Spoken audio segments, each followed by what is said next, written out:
السلام عليكم حبايبنا متابعين الخياط ابو احمد، يا رب صحه وسعاده وين ما تكونون.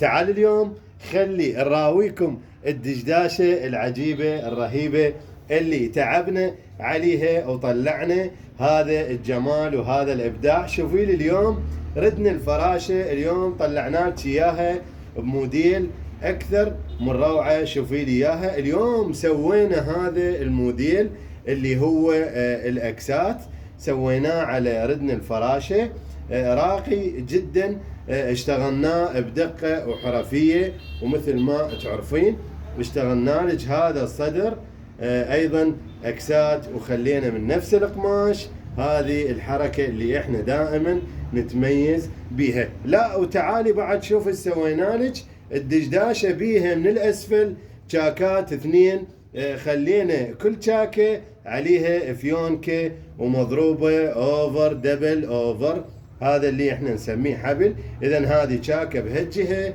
وشاكه بالجهه الثانيه اللي هي شبيهتها. اليوم بالعافيه على زبونتنا من محافظه بابل. طبعا هذه الدشداشه كانت معروضه للبيع وقالت ابو احمد اريدها. هذه الدشداشه كلش عجبتني، 3 اكسات 3 اشبار، الصدر مالتها انتظرونا، عندنا موديلات جديده ان شاء الله يا ربي راح تعجبكم. تحياتي لكم، اخوكم الخياط ابو احمد.